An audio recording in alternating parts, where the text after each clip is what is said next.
When people talk about hormones and menopause, it's almost always reduced to just hot flashes and mood swings. But there's a much bigger, much more useful conversation happening underneath that. One that actually explains your body composition, your energy, and your relationship with food in this phase of life. And that's what we're getting into today. So I want to be upfront. Nothing here is a diagnosis. This is about understanding the mechanisms well enough to make sense of what you're experiencing and to have a more informed conversation with your own medical provider or functional coach or specialist. I also want to reframe something. Menopause itself isn't a malfunction and it's not the end of your metabolism. It's just a context change. Your body's internal environment shifts, which means some of the strategies that used to work may need to be adjusted. That's a very different starting point than your body is broken, and it changes what you actually do about it.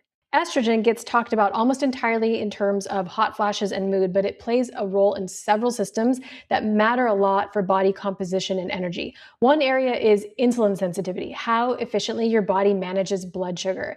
As estrogen shifts through perimenopause and menopause, insulin sensitivity can be affected for some women, which can influence how your body responds to carbohydrates and where it tends to store fat.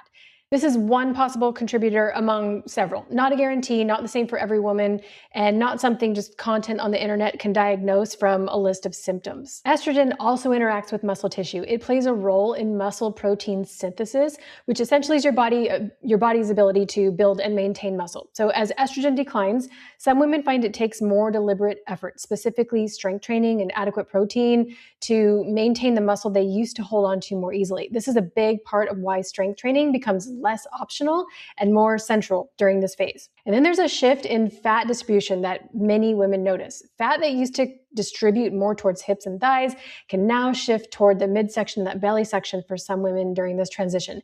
This is a normal, common shift tied to hormonal changes. It's not a sign that something has gone wrong. Now, cortisol. This one gets thrown around online constantly. Cortisol is making you fat. This workout detoxes your cortisol. And I want to be really clear. Cortisol is not inherently bad. It is a normal, essential hormone. The internet has turned it into a villain, and that's not accurate or useful.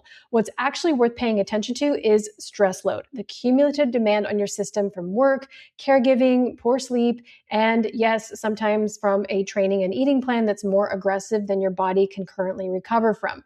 Chronic high stress load can affect appetite regulation, recovery capacity, and how well you tolerate training, not because cortisol is, quote, making you fat, but because a chronically taxed system doesn't have the same capacity to recover and adapt. This matters practically because it means usually isn't do a cortisol detox or avoid all exercise. It's addressing the sleep, the recovery, and whether your current plan is asking more of your body than it can currently sustain. So here's something I hear constantly from women in this phase. They bring real symptoms to a doctor and get told it's normal aging, or they're too young for perimenopause, or nothing shows up on standard blood work, so there's nothing to address. I've lived a version of this myself, and I had to advocate hard for testing that my own doctor initially didn't want to run, and it turned out that I was right to push. I'm not saying every doctor dismisses women. Doctors genuinely want to help, but perimenopause and menopause symptoms are often subtle, individualized, and don't always show up cleanly on a single test. That means self-advocacy matters. Practically, this is why my approach centers on consistent, adequate fueling instead of restriction, strength training as a priority instead of an afterthought, and building recovery into a plan instead of treating rest as optional. None of this is about fixing hormones with a single food, workout, or supplement.